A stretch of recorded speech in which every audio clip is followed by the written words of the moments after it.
She is now the queen of the Medo-Persian Empire. And now we're going to set her aside just a little bit now, and we're going to look into her cousin, her guardian's life, Mordecai, and his relationship with those round about him. What was the one thing he told her not to do? Okay, don't tell anybody that you're a Jew. Okay, now then, he has a place of honor at the gate, and helps out there, and has a certain capacity there. Every day he's there, and people come in and go out. He interacts with them. But there's one individual who now has become a point of contention for him, and he's a point of contention for the other individual, a fellow by the name of Haman. And Haman has been elevated through political processes that to the place where he is now what you might say he's the prime minister of the empire. Pretty high up, wouldn't you say? I mean, second in command, and only subservient to the king. And he makes it a practice. He likes to be seen. He likes to be in public. He likes all the perks that go with his position. And he dresses in finery. He has the greatest chariot. He likes to go in and out of the city, and he likes it when people notice him. In fact, he doesn't just like it, he demands it. And so we're having a bit of a problem here because Mordecai will not bow down to him. And again, like we said last time, Mordecai is putting on very much the display that Shadrach, Meshach, and Abednego did in their day. And he's just not willing to worship someone or something else beside his God. And so it tells us something about him. He is willing to make a stand and take a stand even when it's not popular. Folks, would you say he's in a minority? I mean, he's in a minority of one, okay? We don't see anybody else in this situation. Of course, nobody else has been placed in this situation. It's a Jew, okay? And so every time Haman comes in and goes out, everybody else is bound down. Some of them have noticed that, hey, Mordecai's not doing this. And so they go to Mordecai and they say, hey, they said to Mordecai in verse number 3 of chapter 3, they said, hey, why transgressest thou the king's commandment?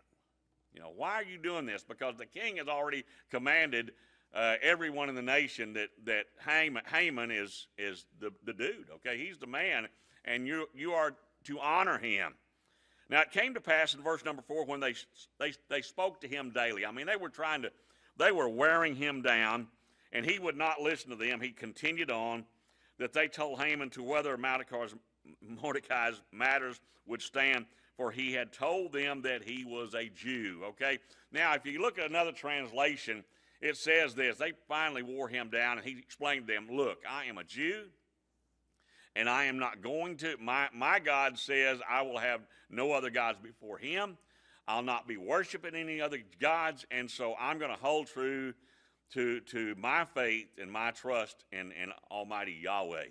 And so this is news to them because they did not know he was a Jew.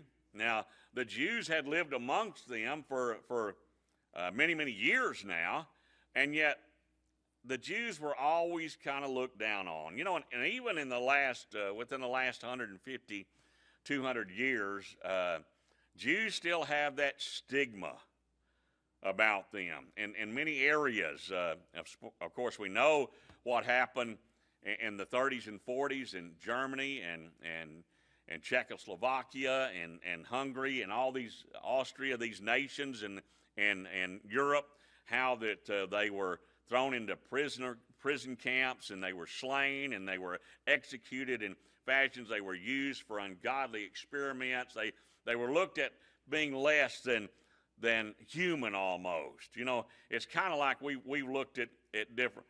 At one time, the Native Americans, the American Indians, were treated very much like that. And of course, our African American brothers and sisters. They were treated like that. And so we're not above what some of these other countries were doing, or even in biblical times.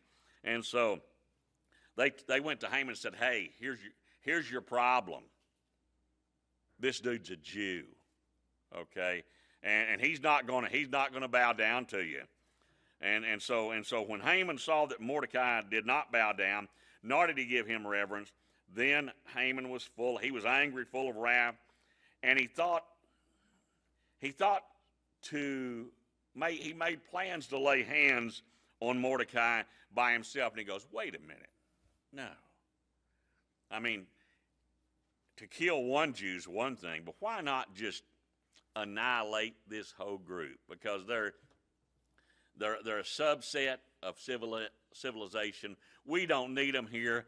They prosper even when they shouldn't. You know, you wonder how they do. They prosper in such ways, and it's always been that. You know, so that's what they're known for. They're in God's favor. Okay, as a people, they're the apple of God's eye. And so he has blessed them. He blesses what they put their hands to and their efforts to. Some of the greatest minds that's ever existed in the world come out of this an astronomical number of scientists and physicists and bankers and builders. They come out of the Jewish race, if you will. And so they are blessed. Even to this day, they are blessed of God. And so Haman's mad. He's thinking, okay, I know now that he's a Jew and he's a member of the Jews. Then wherefore Haman sought to destroy all the Jews that were throughout the whole kingdom of Ahasuerus, or King Xerxes, even all the people of Mordecai.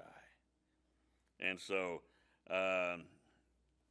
how would you like to be the one responsible for the annihilation of your whole family? I mean, everybody that is any way kin to you. Because of a stand that you take, then your whole family comes under suspicion, and your whole family can be annihilated. You know, there's coming a time, again, in the history of the world when the Jews are going to be treated just like this. During the tribulation period, they will be hunted down. They will be slain. Again, astronomical numbers will be annihilated. They will be, you know what? We talk about the tribulation period, and we look back and we see how Hitler did it. How do you think the Antichrist is going to get rid of the Jews? The guillotine. They're going to go back to the old practice of the guillotine.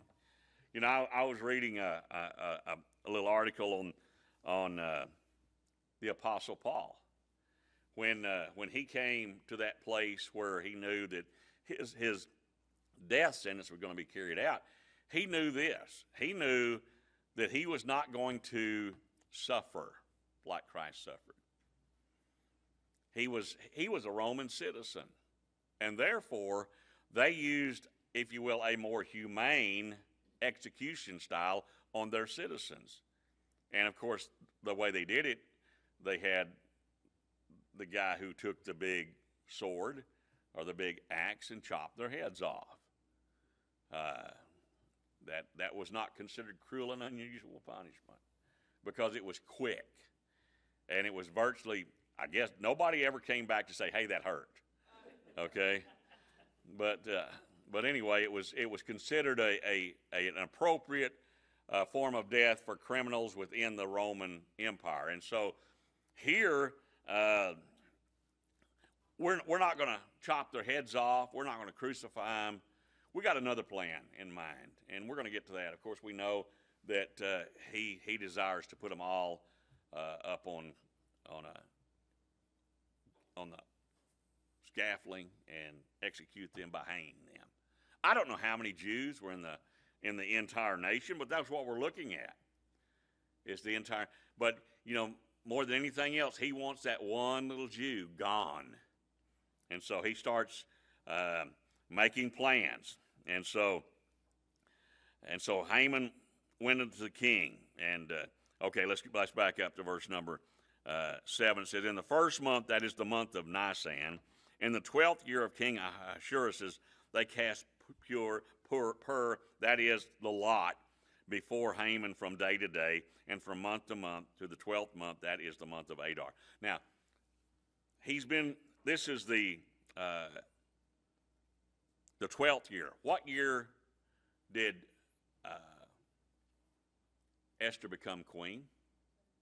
The what? The third. It all began in the third year, actually probably carried over into the 4th and 5th year by the selection process. But so he's been on the throne for a while. A dozen years he's been there. Esther's been queen at least, let's say at least 7, maybe 8 years. And so things are rocking along pretty good. Nobody's really making any, stirring up any stink, but here we go. We're gonna really stir it up. And so God gives us specific times, specific days, and specific months. Now, the reason for that is we can go back and we can check historical artifacts and find out that this king really did exist, and he really did have this queen, and these things really did take place at that particular time. This is a book, if you will, of history, along with, of course, the truth about the fact that God is a deliverer of his people, okay? And so Haman goes to the king, and he said, hey, king, there's a group of people out here, a subset of people that's scattered throughout the whole nation. They've dispersed the people into all the provinces of the kingdom. They're out there. They're kind of like rodents. They're kind of like cockroaches. You just can't get rid of them. And they're always causing problems. They're a group of people that just refuse to abide by your laws. And so, King, we need to do something about this situation. And of course, because of his position and probably the number one advisor to the king's listening. You know, of course, the king's not being elected, but are being in power by power. They're always a little bit on the watch for anybody that might cause problems for their rule. And so if you had a group of people out here who were causing problems, then you sure would want to take care of that situation before it gets out of hand. And you know, that's one thing that if you look back in history, the Jewish people were notorious for. Okay? They were, when God calls them a rebellious and a stiff-necked people, guess what? It wasn't just against God. They were that kind of people. They just were unwilling to settle in. They were unwilling to take instruction. They were unwilling to do things like everybody else did. And part of that is because of their belief mechanism, because of what they believe the Word of God says, which would make it contrary to so many laws, whether it be under the Medo-Persians or years later, decades later, when they're under Roman rule. Okay? I mean, that was none of these, Pilate, Herod, none of these guys wanted to be rulers over the Jews because they knew that at any given time things would erupt and they'd have a mess on their hands and it would look bad on their resume. And so, anyway, they have this deal about being a little bit rebellious, and so here they are. They're living up to their advertisement. They're a diverse group of people. They're everywhere. They're in all the provinces, and it's not good for the king. Okay, to leave this group out there. We need to do something about it. So, can you just imagine this guy there in the throne room when he's addressing the king? If it please you, Lord. And of course, it's going to have to please him, because if it doesn't please him, it's not going to come down. One thing Haman was, he was, and we've talked about this, he's a politician. Man, he's a PR man. He's a con man. Okay? He's conned his way all the way to the highest place of authority that he will ever be, because he'll never get to be king. But he sure does want a lot of the accolades that go with being that close to the throne. If it please the king, why don't we write a law? Let it be written that they may be destroyed. How simple. A stroke of the pen. We can get rid of this problem. We don't need them in our nation. They're a drain on the nation. They're suspicious.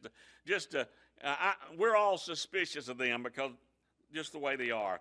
And he said, I will pay 10,000 talents of silver to the hands of those that have the charge of the business to bring it into the king's treasury. He said, I want to pay. I'm willing to pay for the privilege. Okay, I'm willing to put my own assets, my own riches into this. I believe it's a good plan. I believe that it will enrich. It's just going to make the nation better all the way across the board. We'll be rid of them. The treasury will be fuller, and it'll just be like utopia. Living here, and you'll have all kinds of money in the treasury. Now, 10,000 talents, in today's numerology, in today's money, that would be multi-millions of dollars. Does one of them have something? Does one of y'all's translations have anything like that? But it would be multiple millions of dollars in today's money. And so let's put that. Man, you can't get any better than that. And so the king took his ring from off his hand, and he gave it to Haman, the son of Hammedatha, the Agagite, the Jews' enemy. Can you imagine? Haman, oh my God, I have arrived. Not only do I have the position, but now I have the authority. That signet ring allowed him to bring things into being. Laws can be passed. Circumstances can be changed. My whole family from now on in this kingdom are going to be blessed because of what I've done here today. My God, that 1,000 talents, I'm going to reclaim that many times over because of this situation. O king, you're so dumb. But that's not what he said. But you know what? Haman's got, his wheels are working. Think about this. The king has a whole lot of other things going on. Okay? This is just one little minor insurrection problem that we're going to deal with, and we're going to deal with it swiftly. Not only that, I'm going to get money to put in the treasury. I can buy me a new Rolls-Royce chariot. And so, what's money? Yeah. And so the king gave him that, and the king said to Haman, the silver is given to thee, the people also to do with them as it needeth seemeth good to thee. Okay, so did I read that wrong? No, they're bringing it into the king's treasury. Okay. And so then were the king's scribes, the writers of the law, those that put everything into words. So they didn't have television. They didn't have telegraph. They didn't have telephone. And so they have to hand print all of these documents. It's not just a document per province, which is 127 provinces, but you have every little village of every province. So we probably have several thousand of these that have to be hand-printed bills. Okay? And these, we call them around Trinity, we call them flyers. Okay? In fact, we're about to print up some flyers and put them out for different functions. And so these were written. They were written according to all that Haman had commanded unto the king's lieutenants and to the governors that were over every province, to the rulers of every people of every province, according to the writing thereof, and to every people after their language. In the name of King Ahasuerus was it written and sealed with the king's ring that was on Haman's finger. Okay, it has authority. There's some teeth to these bills, these writs that are going out into all the provinces and all the communities, and to every prince and to every governor and every lieutenant and every mayor and everybody out there to know, guess what? You've got these people in your community.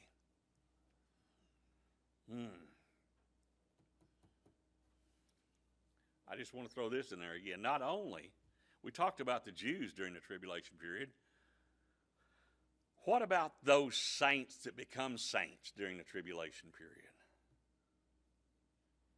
Every one of them has the same death sentence placed upon their head. If they're unwilling to take the mark of the beast upon their forehead or upon their right hand, they're automatically turned to be insurgents. They need to be destroyed. They don't need to be here. They cause problems. We have a fragile economy. You know, they're trying to get things started again after, well, I think, I forget who, maybe it's Morgan I was talking to the other day. We were talking about, can you imagine what the first few days is going to be like after the rapture? Will you be missed? Some will be missed more than others, because some of you that are involved in situations that that may cause a little distress in places. You know, you just don't show up. You're not there. They go looking for you. You don't answer your phone. You don't answer your door. You're gone. You know, there are places that, you know, it was once said that you know, many of the airlines would not allow two Christians to pilot the same plane. The pilot and the co-pilot could not both be Christians.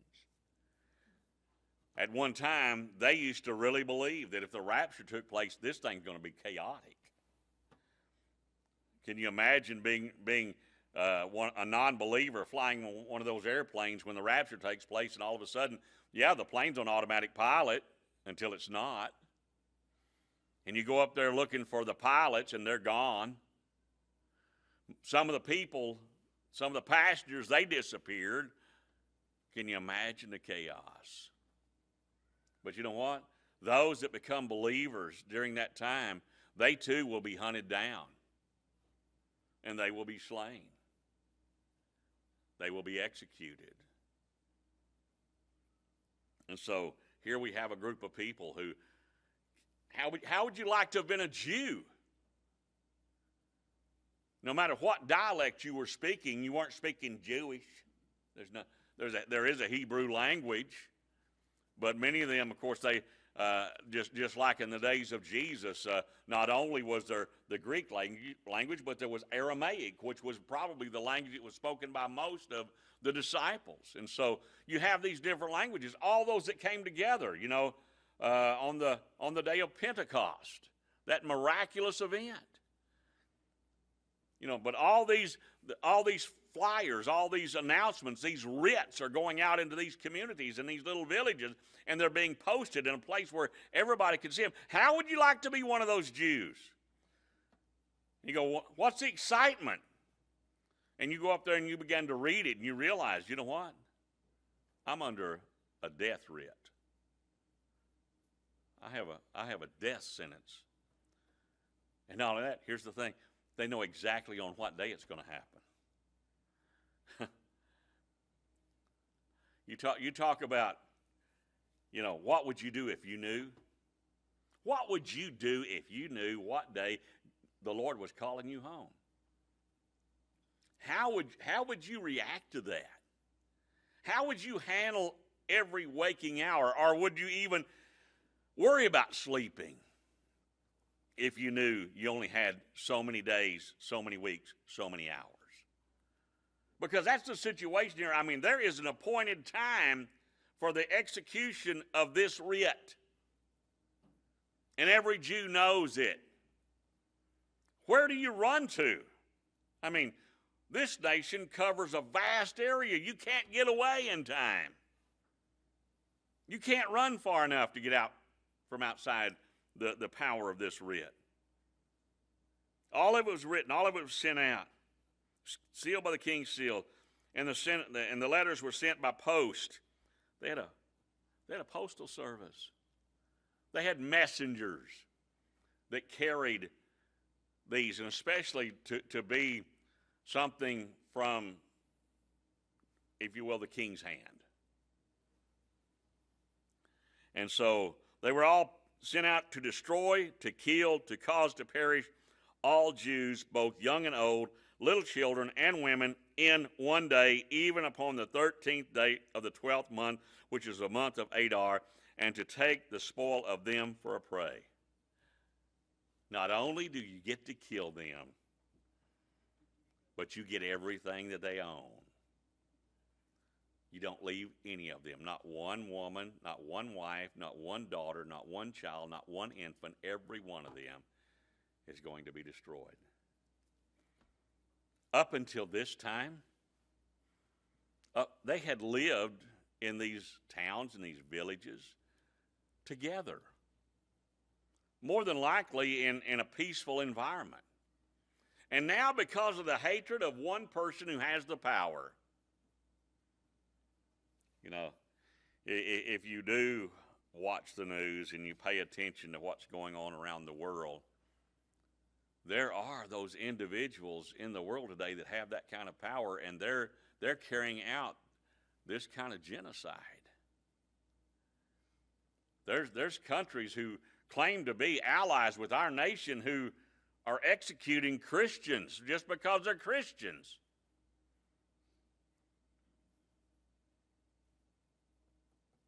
I really believe, I used to think differently than I do now. I really believe that there's going to be a union between some very corrupt Christian, so-called Christians, you can't even call it that, but pseudo-Christian denominations and the Muslims to annihilate and to perish, to kill, to destroy. How plain do you have to make it? Okay? It didn't just say we're going to kill them. I mean, it's like they're a bug and you step on it and then you grind them into powder. That's virtually what they're saying.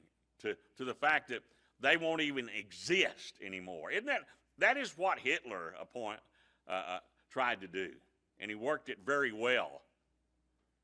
If you ever get to Washington, D.C., you need to go to that museum up there not far from Capitol Hill and just walk through that. We were there, and they had several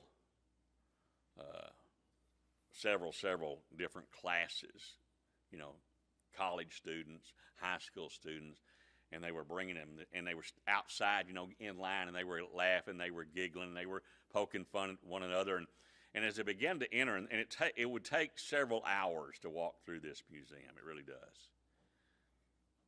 And the further you walk, the quieter it gets. And by the time you're halfway through, it's just a somber, there's a heaviness. Because you're going, mankind did this to mankind. Just because they belong to a certain group, a certain belief. For those today, there are literally those today said, it never happened. How ignorant do you have to be to believe it never happened? People who are wanting to rewrite history today, they don't want to say, no, mankind never did that. Yes, mankind did that. And you know what? All it took for mankind to do that is for good people to say nothing. Just stay silent. It's okay. And I'll guarantee you, it works. It works on small scales. It works on big scales. It just depends on how much power the person who's in the position has, how massive the destruction can be.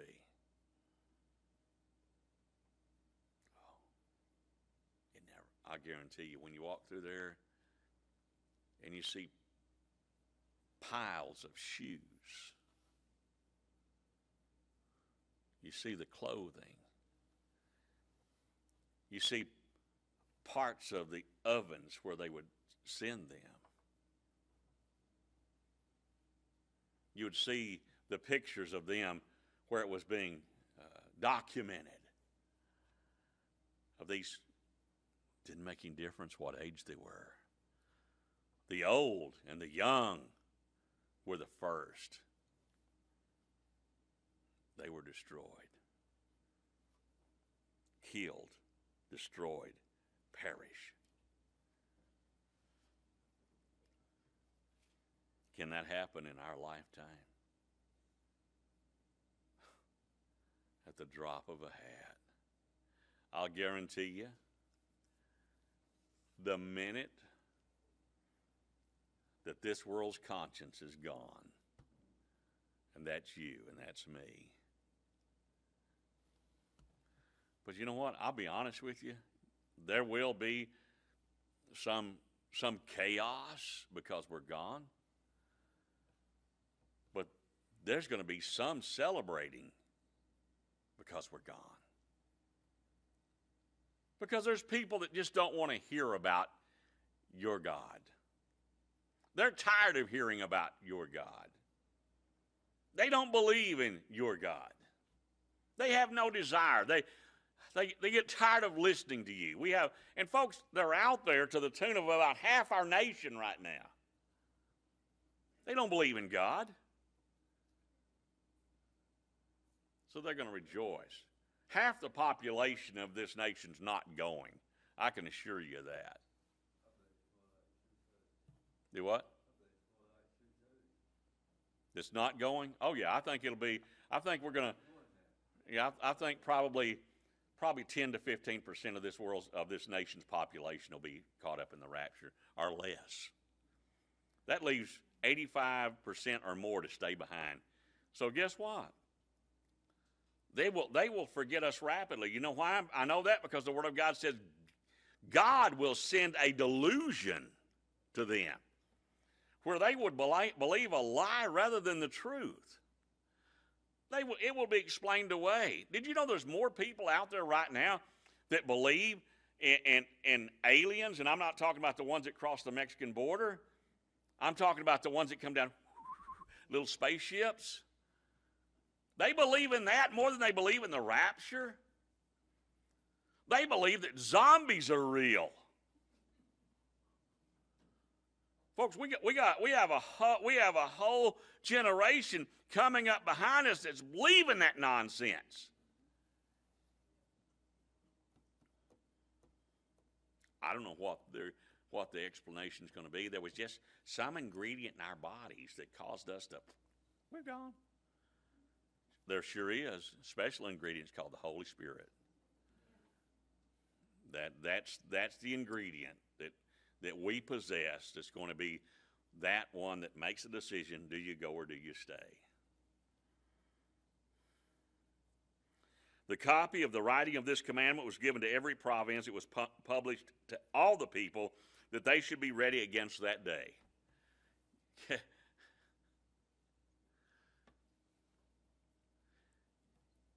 And you know what the motivational factor was?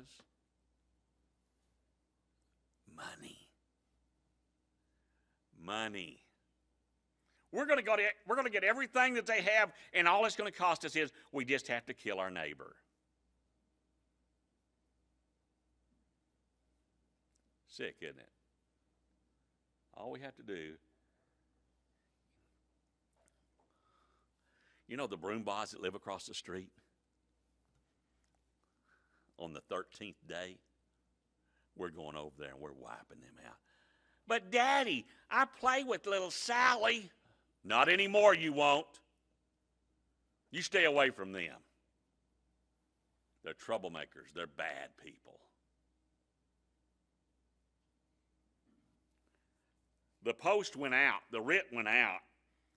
And it went out quickly because it has the king's signet ring applied. And the decree was given in Shushan, the palace. And the king and Haman sat down to drink. But the city of Shushan was going, what is going on? Why is this happening? They're perplexed. They're pondering these things. What's causing all this? And then, the next chapter, chapter 4, verse 1, it says, when Mordecai perceived all that was done, can you imagine the guilt he's feeling? He realizes, I'm the one. I'm the one that brought this to pass. Yes, you are, Mordecai. You're the one that brought it to pass because you're making the stand for God that God expects you to make. Stop for just a minute. Brian, let's go ahead and kill that